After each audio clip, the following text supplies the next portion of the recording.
एक बार फिर चर्चा करते हैं हिंदी की विभिन्न बोलियों को लेकर। हमारा विषय है हिंदी की विभिन्न बोलियां। हिंदी की बोलियों को लेकर विद्वानों ने अलग अलग तरीके से जो है अध्ययन बताया है। हम जो है हिंदी की बोलियों को 4 भागों में विभाजित करके चलते हैं। पश्चिमी हिंदी की बोलियां और पूर्वी हिंदी की बोलियां, राजस्थानी की बोलियां और पहाड़ी की बोलियां। सबसे पहले हम बात करते हैं पश्चिमी हिंदी की बोलियों में। खड़ी बोली, जिसको खड़ी भी बोला, खड़ी पाई का प्रयोग किया जाता है, ये हरियाणा और पश्चिमी उत्तर प्रदेश में बोली जाती है। ये इसका क्षेत्र जो है हरियाणा के अंबाला से लेकर दिल्ली के लगते, दिल्ली से सटे हुए सोनीपत तक है, और उत्तर प्रदेश में जो है सहारनपुर से लेकर जो है मुरादाबाद, गाजियाबाद तक ये बोली बोली जाती है। उसके बाद दूसरी बोली आती है बांगरू या हरियाणवी, जिसको जो है बांगरू शब्द भूगोल के बंगर शब्द से बना, जिसका अर्थ है ऊंचा क्षेत्र जहां बाढ़ का पानी नहीं पहुंचता, और वहां बोली जाने वाली बोली को जो है बांगरू बोला जाता है। ये क्षेत्र जो है अंबाला से शुरू होकर जो है अरावली पर्वत तक जाता है, और इसका मुख्य केंद्र जो है जींद और कैथल है। इसके साथ साथ जींद के आसपास के लगते और कैथल के आसपास लगते विभिन्न जिलों के क्षेत्रों में बोली जाती है, लेकिन पूर्णतः जो केंद्र इनका जींद और कैथल है। उसके बाद बात करते हैं ब्रिज।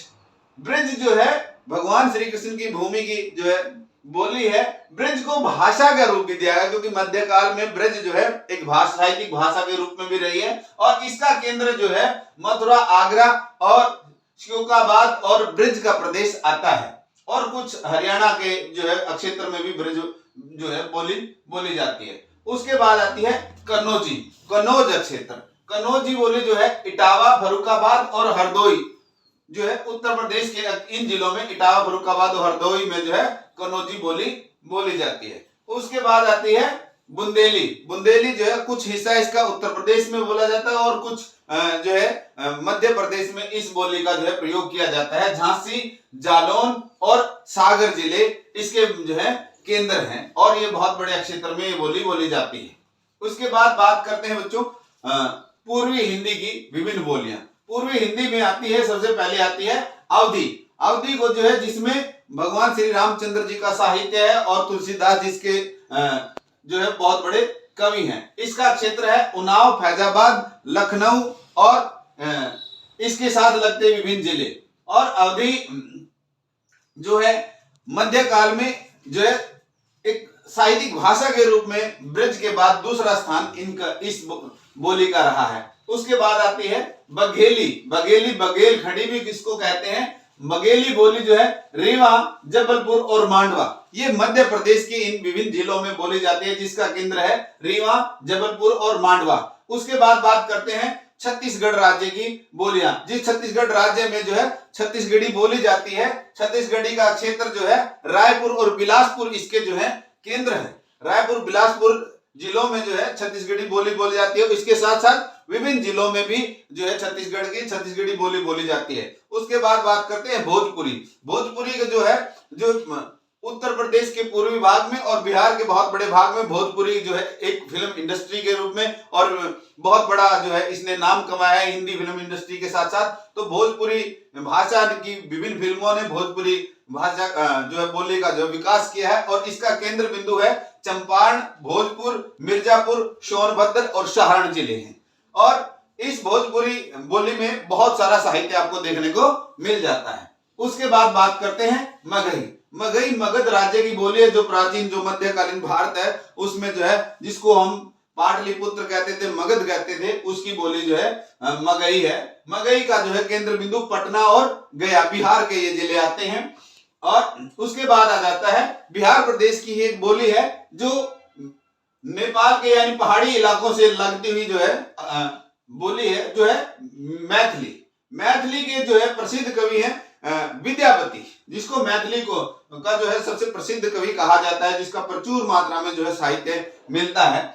और इसके जो है मैथिली के जो केंद्र हैं वो है मुंगेर, भागलपुर और दरभंगा, इसके मुख्य केंद्र कहे जाते हैं। और उसके बाद बात करते हैं प्यारे बच्चों राजस्थान की विभिन्न बोलियां की। राजस्थान की बोलियों को अगर हम बांट के देखें तो हम 4 भागों में बांट सकते हैं, उत्तर, दक्षिण, पूर्व और पश्चिम। लेकिन उसके साथ और दूसरे नामों से भी इनको जाना जाता है। और आइए उन एक बार राजस्थान की विभिन्न बोलियों के बारे में बातचीत करते हैं। सबसे पहले लेते हैं हम जयपुरी। जयपुरी बोली को जो है ढूंढाली भी बोला जाता है, ढूंढाली, और इसके साथ साथ इसको उत्तरी राजस्थानी भी बोला जाता है। इसका केंद्र बिंदु है जयपुर, कोटा और बूंदी रहा है। इसमें प्रचुर मात्रा में साहित्य देखने को मिल जाता है आदिकाल में। और उसके बाद दूसरी बोली है वो है बच्चों मेवाती। मेवाती को जो है हम जो है अलवर, भरतपुर और जो है इसमें मेवाती में अलवर, भरतपुर और मेवात, इसके मेवात हरियाणा का जो जिला है, इन क्षेत्रों में ये बोली जाती है।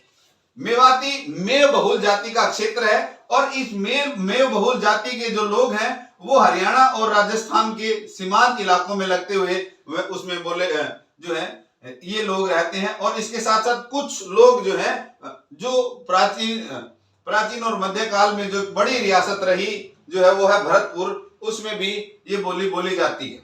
उसके बाद आ जाता है बच्चों मालवी। मालवी को जो है दक्षिणी राजस्थानी भी कहा जाता है।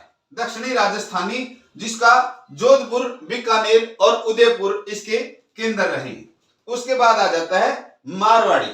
मारवाड़ी पश्चिमी राजस्थान की बोली है। पश्चिमी राजस्थान में बीकानेर, बाड़मेर और जैसलमेर ये बहुत बड़े बड़े जिले आते हैं। इन क्षेत्रों में बोली जाने वाली बोली को मारवाड़ी बोली कहा जाता है। इसके बाद बात करते हैं बच्चों पहाड़ी बोलियों की। ये बोलियां सबसे पहले आती है कुमाऊनी।